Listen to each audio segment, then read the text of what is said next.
आज 24 फरवरी है, दिन मंगलवार है। ये जानते हैं बिहार की 30 फटाफट बड़ी खबरों को। और इस न्यूज़ को आप किस जगह से देख रहे हैं हमें कमेंट बॉक्स में ज़रूर बताएं। बच्चों में मोबाइल की बढ़ती लत को देखते हुए सरकार ऑनलाइन गेमिंग को लेकर कानून बनाने की तैयारी कर रही है।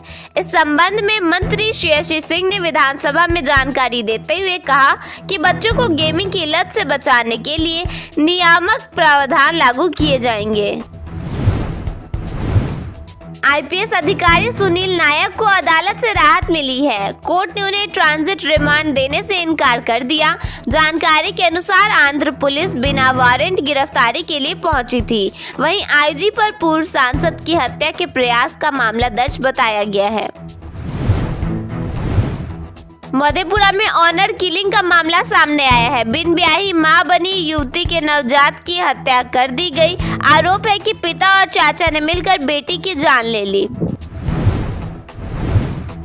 पटना में एक रिसेप्शन पार्टी के दौरान दो भाइयों की गोली मारकर हत्या कर दी गई। बताया गया कि करीब 10 बदमाशों ने घेर कर 24 राउंड फायरिंग की। घटना के पीछे 40 साल पुराना विवाद कारण बताया जा रहा है।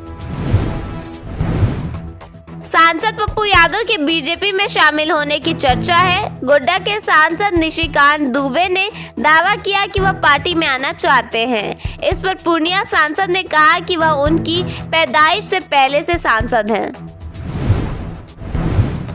मैट्रिक परीक्षा की दूसरी पाली में इंग्लिश विषय की परीक्षा आयोजित की गई। अब तक 16 छात्रों को निष्कासित किया जा चुका है। परीक्षा 25 फरवरी को समाप्त होगी।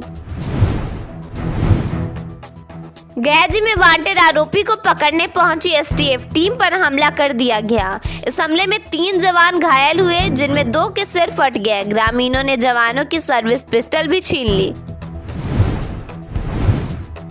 घूसखोर पंडित के बाद अब यादव जी की लव स्टोरी को लेकर विवाद खड़ा हो गया है। गायक खेसारी लाल यादव ने कहा कि टाइटल बदलने के मुद्दे पर यहां भी एकजुटता दिखाई जाए और सही गलत का पैमाना सबके लिए एक जैसा होना चाहिए। राज्यसभा की 4 सीटें एनडीए को मिलने की बात कही गई है। रामदास आठवले ने पटना में कहा कि 5वीं सीट पर स्थिति के अनुसार फैसला लिया जाएगा। नालंदा में बच्चों को स्कूल जाने के लिए नाव का सहारा लेना पड़ रहा है। पुल निर्माण कार्य पिछले 9 महीने से बंद है। नदी पार करने के लिए प्रशासन की ओर से न नाव दी गई है और न नाविक की व्यवस्था की गई है। समस्तीपुर में बच्चा चोरी के शक में एक महिला की ग्रामीणों ने पिटाई कर दी। बाद में उसे पुलिस के हवाले कर दिया गया। महिला ने खुद को निर्दोष बताते हुए कहा कि किसी ने उसकी बात नहीं सुनी। दफादार और चौकीदारों ने पटना में प्रदर्शन किया। प्रदर्शनकारियों ने बैरिकेडिंग तोड़ दी और डाक बंगला चौराहे की ओर बढ़ने लगे। इस दौरान पुलिस से धक्का मुक्की हुई और बाद में सभी को खदेड़ दिया गया। वीरगंज में सांप्रदायिक हिंसा भड़क गई, जिसके बाद सेना तैनात की गई।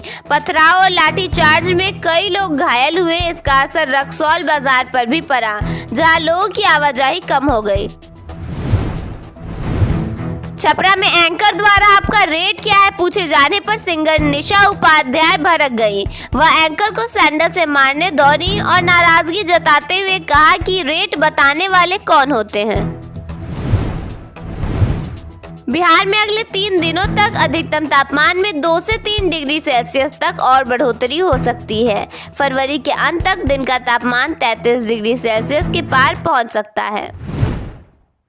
सरकारी नौकरी की तैयारी कर रहे युवाओं के लिए बड़ी खुशखबरी सामने आई है। बिहार सरकार ने नए वित्तीय वर्ष में गृह रक्षक यानी होमगार्ड के 13,500 रिक्त पदों पर भर्ती निकालने का ऐलान किया है। इस फैसले से राज्य के हजारों युवाओं को रोजगार का अवसर मिलेगा। भर्ती प्रक्रिया को लेकर मंजूरी दे दी गई है। भर्ती के साथ साथ सरकार ने होमगार्ड के दैनिक भत्ते में भी इजाफा किया है। पहले जहां 1 दिन के कर्तव्य भत्ते के रूप में 774 रुपए मिलते थे, वहीं अब इसे बढ़ाकर 1,121 रुपए कर दिया गया है। यानी प्रतिदिन 347 रुपए की बढ़ोतरी की गई है। इससे होमगार्ड जवानों को आर्थिक रूप से राहत मिलेगी। बिहार के सुल्तानगंज को जल्द ही नई पहचान मिलने वाली है। डिप्टी सीएम सम्राट चौधरी ने शहर के नाम को बदलकर अजगैबीनाथ धाम करने और अगुवानी पुल से मंदिर तक नया अप्रोच रोड बनाने का भरोसा दिलाया है। इससे श्रद्धालुओं को सुविधा मिलेगी। राजगीर में टूरिस्टों के लिए घूमने का मजा डबल होने वाला है। इसके साथ ही यहाँ घूमने आने वालों की संख्या में बढ़ोतरी भी होने वाली है। राजगीर के जू सफारी और नेचर सफारी के लिए बसों की संख्या बढ़ाई जाएगी। टूरिस्टों की सुविधा के लिए वेटिंग एरिया, टॉयलेट और पेयजल कियोस्क की संख्या भी बढ़ाई जाएगी। खुद टिकट बुकिंग के लिए 10 सेल्फ टिकट बुकिंग कियोस्क स्थापित किए जाएंगे। होली पर बिहार आने वाले लोगों की भीड़ बढ़ती जा रही है। इस बीच फ्लाइट के टिकट के दाम आसमान छू रहे हैं। कई नियमित ट्रेनों में सीटें फुल हो गई हैं। यात्रियों को कंफर्म टिकट नहीं मिल पा रहा है, जिसका फायदा एयरलाइंस उठा रही है। मुंबई, दिल्ली, बेंगलुरु या फिर हैदराबाद से पटना का किराया 2 गुना से भी ज्यादा हो गया है। बिहार में सरकारी नौकरी की तैयारी कर रहे स्टूडेंट्स के लिए एक अच्छी खबर है। Bihar staff selection commission BSSC ने साल 2026 का एग्जाम कैलेंडर जारी कर दिया है।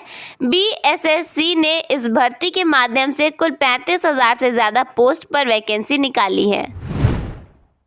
बिहार सरकार अब भारत टैक्सी ला रही है, जो न केवल सफर सस्ता होगा बल्कि ड्राइवर ही मालिक कहलाएंगे। सहकारिता आधारित टैक्सी मॉडल सरकार की योजना के तहत जून से चरणबद्ध तरीके से शुरू होने वाली सहकारी टैक्सी सेवा यात्रियों को सस्ती यात्रा और ड्राइवरों को बेहतर आय देने का दावा कर रही है। बिहार के सरकारी स्कूलों में बच्चों को मिलने वाले मिड डे मील की गुणवत्ता सुनिश्चित करने के लिए राज्य सरकार ने बड़ा कदम उठाया है।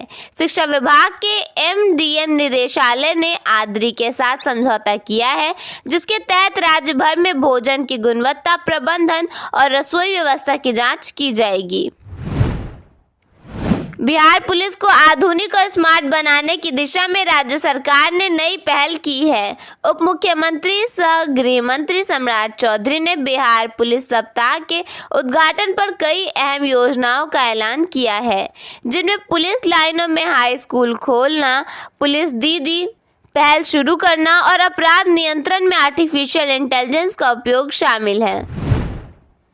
अब बिहार के हर पुलिस लाइन में हाई स्कूल खोले जाएंगे, ताकि पुलिस कर्मियों के बच्चों को शिक्षा के लिए भटकना न पड़े।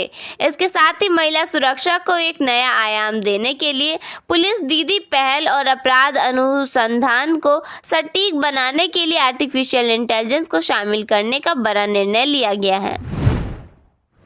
विधायक भाई वीरेंद्र ने कहा, अब हत्या पर हत्या होगा। बिहार में सरकार नाम की कोई चीज नहीं है। सरकार जान माल की रक्षा करना नहीं चाहती है। हम लोग भी असुरक्षित महसूस करते हैं और इस राज्य में हर व्यक्ति अपने आप को असुरक्षित महसूस करता है। यहाँ इनामी क्रिमिनल जो है उसको एनडीए के लोग साथ लेकर चल रहे हैं और जान बचा रहे हैं। बिहार विधानसभा के बजट सत्र में आर्थिक रूप से कमजोर वर्ग के युवाओं के भविष्य से जुड़ा अहम सवाल उठाया गया। प्रश्नकाल के दौरान विधायक देवेश कांत सिंह ने EWS अभ्यर्थियों को सरकारी नौकरियों और प्रतियोगी परीक्षाओं में उम्र सीमा में छूट देने की मांग की। प्रभारी मंत्री विजय चौधरी ने स्पष्ट किया कि फिलहाल राज्य सरकार अपने स्तर पर ऐसा निर्णय लेने की स्थिति में नहीं है। बिहार में सरकारी शिक्षकों के ट्रांसफर की नई पॉलिसी अप्रैल महीने से लागू हो जाएगी। जो पुरानी वाली नियमावली है उसमें संशोधन किया जा रहा है। इसके बाद कैबिनेट से मंजूरी ली जाएगी, जिसके बाद इसे लागू कर दिया जाएगा।